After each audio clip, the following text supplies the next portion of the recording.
Hello बच्चों, आज मैं आप लोगों को क्लास 6 का हिंदी चैप्टर 1 क्लास 6 का चैप्टर 11 सॉरी चैप्टर कितना है 11 चैप्टर 11 सरजू भैया पढ़ाने वाला हूँ। क्या पढ़ाने वाला हूँ? सरजू भैया को पढ़ाने वाला हूँ। आप लोग हमारे साथ बने रहिएगा। अगर आप पहली बार हमारे चैनल पर विजिट किए हैं तो आप हमारे चैनल को सब्सक्राइब कर लीजिए ताकि आपको हर एक नोटिफिकेशन मिलता रहे। बेल आइकन जो रहता है उसको भी ओके कर दीजिए, टिप लीजिए, क्लिक कर दीजिए, समझे। आइए कहानी को समझाता हूँ मैं आपको। कहता है कि सरजू मैया नहीं सरजू भैया, सरजू मैया नहीं सरजू भैया। याद रखिएगा, यह हमारे गांव की विशेषता है कि कभी कभी मर्द गंगा यमुना या सरजू भैया सरजू हो जाते हैं। इस बारे में औरतें सौभाग्यशाली नहीं, पराया उनके नामों में ऐसे अनर्थ नहीं होते हैं। सरजू भैया कहानी देखिए, लंबे लंबे तो हैं, दुबले पतले भी हैं और पैसे वाले हैं, लेकिन इनको बहुत ही यह हमेशा दूसरों के लिए तत्पर रहते हैं, दूसरों के कार्य के लिए तत्पर रहते हैं, जिस कारण इसका सारा संपत्ति चला जाता है, इसका स्थिति नीचे की स्तर गिर जाता है। समझे ना। आइए पूरे समझते हैं। कहता कि हाँ तो सरजू भैया मेरे घर से सटा हुआ जो एक घर है, एक तरफा दो खपरेल मकान, एक तरफ मिट्टी का दीवार पर फूस के छप्पर, एक तरफ टूटी के टट्टी के 2 झोपड़े और एक मकान नहीं, सिर्फ टट्टी खड़ा कर छोटा सा आंगन निकला हुआ है। उसी घर में सौभाग्यशाली मालिक हमारे सरजू भैया हैं। उसी में कौन रहता है? मालिक सरजू भैया रहते हैं। अब देखिए सरजू भैया के बारे में भी मैं आपको समझाता हूँ। कहता सरजू भैया के कोई छोटा भाई नहीं रहा है। मैंने प्रथम संतान के रूप में ही अपनी माँ की गोद भरी, अतः हम दोनों ने परस्पर एक नाता जोड़ लिया। वो मेरे बड़े भाई हैं और मैं उनका कौन सा भाई हूँ? छोटा। ये सब कौन कहता है? लेखक कहता है। कौन कहता है? लेखक। गांव के सबसे लंबे और दुबले आदमियों में सरजू भैया की गिनती हो सकती है। रंग सावला है, बगुले सी बड़ी बड़ी टांगे, चिंपांजी की तरह बड़ी बड़ी बाहें, कमर में धोती पहने, कंधे पर गमछा डाले और वह खड़े होते हैं। वो उनकी पसलियों की हड्डियाँ गिन लीजिएगा। मतलब ये देखिए सरजू भैया को हम आपको दिखाते हैं, समझे ना।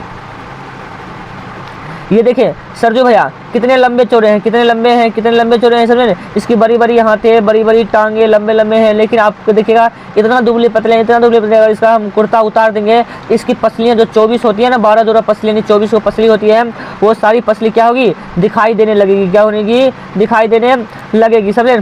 और देखिए पसलियों की हड्डियाँ गिन लीजिए। नाक खरी, लंबी बाहें, नाक की जो है नाक खरी है, कैसे है? खरी है। बाहें सघन, बड़ी बड़ी आंखें कोटने में धंसी है, बड़ी बड़ी आंखें कोटने में क्या है? धंसी हुई है। गाल पचके हैं, इसका गाल जो है गाल क्या है? पचके हुए हैं। अंग की सिराएं उभरी है। कभी कभी मालूम होता है कि मानो ये नसें नहीं, उनकी शरीर की किसी पतली डोरों से जकड़ी रखी है। मतलब कि नस जो है, नस लगता है कि कोई पतली डोरी बांधा हुआ है इसके, समझे ना। ऊपर की तस्वीर से निसंदेह किसी भूखमरे मनहूस आदमी की चित्र मालूम होती है, किंतु क्या बात ऐसी है कि सरजू भैया मेरे गांव का चंद जिंदा दिली लोगों में से एक है। चंद जिंदा दिली लोगों में से क्या है? एक है। देखिए क्या कहता है कि में से एक है, मिलनसार, मजाकिया और हंसोरे टाइप का है। वह दिल, अब देखिए, वह दिल खोलकर हंसते हैं, वह दिल खोलकर हंसते हैं। शरीर भर में जो सबसे छोटी चीज़ उन्हें मिली है वे उनकी पंक्तिबद्ध छोटे छोटे दांत हैं। बेतहासा चमक पड़ते हैं, अंग अंग हिलने डुलने लगते हैं, जैसे हर अंग हंस रहा हो। मतलब ये हंसते हैं जिसका अंग भी डुलने लगते हैं, हिलने डुलने लगते, लगता है इसका अंग भी हंस रहा है। और सरजू भैया के पास इतनी संपत्ति है कि वह खुद या अपने परिवार का के ही पेट नहीं भर सकते हैं, क्योंकि आगत अतिथि की सेवा पूजा भी बड़े मजे में कर सकते हैं। मतलब कि सरजू भैया के पास इतने संपत्ति हैं कि वो अपने घर की ही नहीं अच्छी से सेवा कर सकते हैं, बल्कि कोई अतिथि आ गया, गाँव के कोई व्यक्ति है, उसकी भी सेवा बड़े मौज से कर सकते हैं, बड़े ढंग से हाथ से कर सकते हैं, ठाट बाट से कर सकते हैं। तो फिर हड्डियों का ढांचा क्यों? हड्डियों का ढांचा क्यों? अगर इसके पास सरजू भैया के पास सब कुछ है खाने पीने के लिए, शोहरत, संपत्ति, धन, पैसा, हर एक चीज़ है, तो फिर इसके शरीर का ढांचा ऐसा क्यों नहीं? ये मोटा क्यों नहीं होता है? खाता क्यों नहीं है? तो आइए जानते हैं इसका आंसर। कहते मैं जवाब में एक पुरानी कहावत पेश करूंगा। काजी जी दुबले क्यों शहर के अंदेशे से? काजी दुबले क्यों शहर के अंदेशे से? ये क्वेश्चन भी आएगा, इसका आंसर भी स्पष्ट करेंगे। कहता कि हाँ सरजू भैया की यह जो हालत है वो अपने कारण नहीं, दूसरों के चलते हैं। पराये उपकार के चलते उन्होंने सिर्फ अपना शरीर सुखा लिया, मतलब पराये दूसरे के उपकार के चलते वो अपना शरीर सुखा लिया, बल्कि अपनी संपत्ति को भी कम हानि नहीं की, अपनी संपत्ति को भी कम हानि नहीं की है। उनके पिताजी मेरे गांव में अच्छे किसान थे। उनके पिताजी उनके गांव में क्या थे? अच्छे किसान थे। साफ सुंदर उसका मकान और अच्छा खासा बैठक खाना था। वहाँ आज सरजू भैया की राम मरैया है। खेती बाड़ी तो थी ही, रुपये। अब देखिए आगे। रुपये और गले का अच्छा लेन देन था, लेकिन उनके मरते ही सरजू भैया ने लेन देन चौपट किया। बाढ़ ने खेती बर्बाद कर दी, भूकंप ने घर सत्यानाश कर दिया। उनका लेन देन इतना अच्छा था कि शायद खेती भी संभाल देता, घर भी खड़ा कर सकता था, किंतु सरजू भैया और लेन देन समाप्त, सब कुछ हो गया। देखिए जब सरजू भैया का पिताजी मरे ना, जब सरजू भैया का पिताजी मरे तो लेन देन चौपट हो गया, बाढ़ से उसका खेती बर्बाद हो गया, भूकंप आया तो उसका घर का सत्यानाश हो गया, और इन्होंने लेन देन तो साफ ही सत्यानाश कर दिया। अगर उस पर सही खरा उतरते दिए फिर से रिकवर कर सकते थे। अब देखिए कहता लेन देन जिसने नग्न शब्दों में सूदखोरी कहिए चाहता है अपनी आदमीपन खो दे, वह जो खटमल नहीं है चिलर बन जाए, जो खटमल नहीं चिलर बन जाए। काली जोंक और लाल खटमल का स्वतंत्र अस्तित्व हम उनका खून चूसना महसूस करते हैं, लेकिन ये जो होता है चिलर, ये अप्रत्यक्ष रूप से खून प्रत्यक्ष रूप से और देखते हैं, लेकिन चिलर गंदे कपड़े में उन्हीं सा काला कुचैला रंग लिए वो चुपचाप पड़ा रहता है और हमारे खून को यूँ धीरे धीरे चूसता है और तुरंत अपने रंग में बदल देता है। देखिए चिल्लर जो होता है ना वो हमारे गंदे कपड़े में रहता है, धीरे धीरे खून चूस कर फिर उस खून को अपने रंग में परिवर्तित कर देता है। तो जो खटमल से भी खतरनाक कौन है? चिल्लर। जो खटमल से खतरनाक कौन है? चिल्लर है, समझे। अब देखिए आगे क्या कहता है, कहता है तुरंत अपने रंग में बदल देता है, उसका चूसना हम जल्द अनुभव नहीं कर पाते हैं, अनुभव करते भी हैं तो जरा सा सुगबुग्गी सा जायदा या जायदा से चुनचुनी मात्र, और अनुभव करके भी हम पकड़ पाने के लिए कोई खुर्दबीन चाहिए। सरजू भैया चिलर नहीं बन सकते थे, सरजू भैया चिलर नहीं बन सकते थे। उनके लंबे शरीर में जो हृदय मिला है वह शरीर के ही परिमाण है। जो दुखिया आया अपनी विपदा बताई, उस देवता साथ दे दिया, और वसूलने के समय वो जब आंखों में आंसू लाकर गिर गया या देवता की तरह पसीज गए। मतलब कि अगर कोई आया कर्ज मांगने के लिए और गरीबी की तरह ममता की तरह बोलने लगा, बेटा मैं गरीब हूँ, मेरे पास बहुत मजबूरी है, तो तुरंत भगवान देवता की तरह जो मन सो जितना मांगता उतना दे देता। और जब सूद हिसाब बारी करके लेने का बारी आता था, अगर वो रोने लगती कि मेरे पास है नहीं दे सकते, अभी कुछ दिन के बाद देंगे, तो सरजू भैया इतने दानवीर थे समझे कि माफ़ कर देते थे, जाइए नहीं लेंगे आपसे। अब देखिए आगे क्या कहता है, कहता कि सूद कौन कहे, कुछ ही दिनों में मूलधन भी शून्य में परिणत हो जाता है। मतलब ये कहता है कि सूद कौन लेता है। कुछ समय ऐसा भी आता है कि सरजू भैया मूलधन को भी क्या करता है, शून्य में परिवर्तित कर देता है। समझ बताइए ऐसा कोई व्यक्ति है जो अपने मूलधन को शून्य में परिवर्तित कर देता है, मूलधन भी छोड़ देता है, ब्याज आजकल 100 रुपया नहीं छोड़ता है। और ये सरजू भैया ऐसे आदमी हैं जो क्या करते हैं, जो मूलधन को भी छोड़ देते हैं। और आगे देखिए आगे कहते हैं कि बाढ़ और भूकंप में उनके खेत और घर बर्बाद किया जरूर। मतलब कि बाढ़ और खेत बर्बाद कर दिया और भूकंप उसका घर बर्बाद कर दिया। कहता कि लेकिन सरजू भैया मेरा यकीन है कि आज की फटियाली से बहुत कुछ बचे रहते यदि लेन देन किया भी वो इन दोनों की तरफ भी पूरा ध्यान दिए होते। मतलब कि लेन देन की जगह भी पूरा ध्यान दिए होते तो इसके पास भी अभी बहुत कुछ होता, समझे ना। तो यह नहीं कि वह चुराने या आलसी और बोधा गिरस्त है, नहीं वो मतलब वो बोधा भी नहीं है, समझे, आलसी भी नहीं है और गिरस्त भी नहीं है, समझे ना। फिर भी देखिए ठीक इसके खिलाफ चतुर हैं, फुर्तीले हैं और कामकाजू आदमी है। देखिए चतुर भी है, फुर्तीले भी, कामकाज आदमी है, लेकिन करे तो क्या करे, उन्हें दूसरों के काम से ही कहाँ फुर्सत मिलती है। मतलब सरजू भैया चतुर है, फुर्तीले हैं और आलस तो बिल्कुल नहीं है, लेकिन ये क्या करें, ये हमेशा दूसरों को काम के लिए ही तत्पर रहते हैं, हमेशा दूसरों की ही सहायता करते हैं, दूसरों को ही काम करते हैं। देखिए क्या क्या काम करते हैं दूसरों का। गंगोबाई के घर में बच्चा बीमार पड़ा तो वैद्य को कौन बुलाएगा? सरजू भैया बुलाएगा। हृदय को बाजार से कोई सामान सुल्फा लाना है तो कौन लाएगा? सरजू भैया लाएगा। बताइए, सरजू भैया लाएगा। खबर आई है राम पुकार को मामा जी ने अपने गांव में सख्त बीमार है, उनकी खोज खबर कौन लाएगा? सरजू भैया लाएगा। बताइए सारा काम कौन करेगा? सरजू भैया करेगा। सरजू भैया से बढ़कर दूसरा कोई धावक नहीं है। मतलब सरजू भैया धावक मतलब तेज दौड़ने वाला। सरजू भैया इतना तेज दौड़ते थे कि तुरंत यहाँ की खबर वहाँ पहुँचा देते थे, समझे ना। परमेश्वर को एक रजिस्ट्री करवाना है, सिनाख्यात कौन करेगा? सरजू भैया करेगा। मतलब रजिस्ट्री भी करवाना है तो कौन करेगा? सरजू भैया करेगा। बाजार से सामान लाना है तो कौन करेगा? सरजू भैया करेगा। अगर किसी को बैठ जी को बुलाना है तो कौन लाएगा, कौन मंगाएगा? सरजू भैया बुलाएगा। अब बताइए किसी का बच्चा स्कूल जाएगा तो कौन ले जाएगा? सरजू भैया ले जाएगा। अब देखिए कहते सरजू भैया, दूसरा कोई धावक नहीं। ये तो पता ही, सरजू भैया ये गांव भर के लोगों को बोझ अपने सिर पर उठाते हैं, लेकिन सरजू भैया ने ना अपने खेत और घर को मटिया मेट किया है, बल्कि इसी उम्र में अपने कमर भी झुका ली है। दिन हो या रात हो, चिलचिलाती दोपहरिया हो या अंधेरी अधरतिया हो, सरजू भैया के सेवा सदन का दरवाज़ा हमेशा खुला रहता है।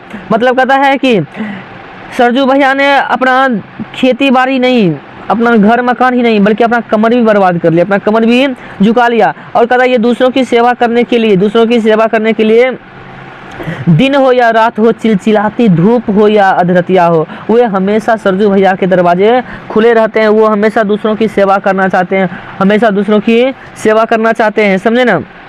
मेरे विचार से सरजू भैया का व्यक्तित्व अनुकरणीय है, अनुसरणीय है। मतलब कि लेखक के अनुसार सरजू भैया का व्यक्तित्व कैसा है? अनुकरणीय है, अनुसरणीय ही नहीं बल्कि वंदनीय एवं पूजनीय भी है। जब जब उन्हें देखता हूँ तो मेरा ज्ञानी मस्तिष्क आप अपने उनके चरणों में झुक जाता है। ज्ञानी मस्तिष्क किसके चरणों में झुक जाता है? लेखक का, सरजू भैया के चरणों में झुक जाता है। लेकिन मेरे मन में सबसे बड़ी चोट लगती है तब जब देखता हूँ कि इस नर रत्न की कद्र कहाँ तक होगी। बहुत से लोग इन्हें सुधुवा समझकर ठगने की चेष्टा करते हैं। बताइए, बहुत सारे लोग इसको सुधुवा समझ के क्या करते हैं?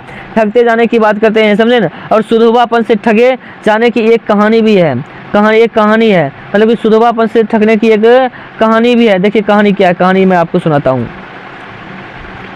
कहता कि बहुत दिन हुए मैं किसी ज़रूरत में था, कुछ रुपये के लिए परेशान था। सरजू भैया के पास कुछ रुपये मतलब कि रुपये थे। मेरी बेचैनी वो कैसे देखते, वो रुपये ले आए, मैंने खर्च कर दिए लेकिन आज तक नहीं दे सका। रुपये तो आए लेकिन एक आया, दो आया, खर्च कर लिया। समझे, सरजू भैया मांगने का हाल क्या जाने। मतलब सरजू भैया कभी किसी से रुपया नहीं मांगता था, कोई कर्जा लेता था तो मैं भी समझता रहा कि उनके रुपए कहाँ जाते हैं, जरूरत होंगे तो मांग देंगे और मैं दे दूंगा, समझे। लेकिन अभी उस दिन जो बात उन्होंने सुनाई मैं हक्का बक्का रह गया। मतलब बताइए कि सरजू भैया ने जब लेखक को एक बात सुनाई तो हक्का बक्का रह गया। और कौन सी बात सुनाई अभी पता चल जाएगा, एक महाजन खोंड वाली बात है। देखिए कहता कि इस बीच उन्हें रुपये की जरूरत हुई लेकिन संकोच बस मुझसे नहीं मांगा। एक दिन वो सूद खोर महाजन के पास गए जो पहले उन्हीं से कर्ज खाता था, लेकिन तरह तरह के कारनामों से वो धन्ना सेठ बन चुका था। समझ, धन्ना क्या बन चुका? सेठ बन चुका। सेठ मतलब बहुत पैसा उसा हो गया। उसने झट उन्हें रुपये दे दिए, लेकिन जब चलने लगे तो उन्हें कहा कि आपके पास से रुपये जाएंगे कहा, लेकिन कोई सबूत तो चाहिए ही। क्या सबूत? मैं तैयार हूँ। कहता कि क्या सबूत? क्या सबूत चाहिए? लो सबूत लेना है। सरजू भैया रुपये बांध चुके थे, ना उन्हें खोलकर लौटाया जा सकता और ना ही उसकी मांग को नामंजूर कर सकते थे, समझे। नहीं कुछ कागज पर सिर्फ निशान बना दीजिए, आपसे बाजबता हैंड नोट क्या तैयार करवाए जाए। सरजू भैया ने बम भोला की तरह कजरौटे में अंगूठा बोर कर कागज पर चिपका दिया। बताइए कितना घटिया बात है, कितना घटिया किस्म की बात है। जो धन्ना सेठ कभी सरजू भैया से कर्ज लेता था और कोई सबूत नहीं मांगता था, आज वही धन्ना सेठ जब सरजू भैया को कर्ज दे रहा है तो कह रहा है कि आप से पैसे जाएंगे कहाँ। लेकिन फिर भी कोई सबूत रहना चाहिए ना। सबूत रहने के लिए कागज पर हैंड नोट क्यों बनवाएंगे आपसे? आप फटाफट यहाँ पे अंगूठा लगा दीजिए। बस ये भी बम भोले की तरह हाथ में कजरौता लिया और पकड़ के छाप दिया, निशान लगा दिया। कहता अब वह कहता है कि जल्द रुपये दे दो, नहीं तो मैं नालिश कर दूंगा। और नालिश कितने की करूंगा? कोई ठिकाना नहीं है। सरजू भैया बेचारगी में बोल रहे थे और मैं उनका मुंह आश्चर्य से देख रहा था। आपने ऐसी गलती क्यों कर दी? लेकिन इसके अलावा वह जवाब क्या देते कि क्या करता?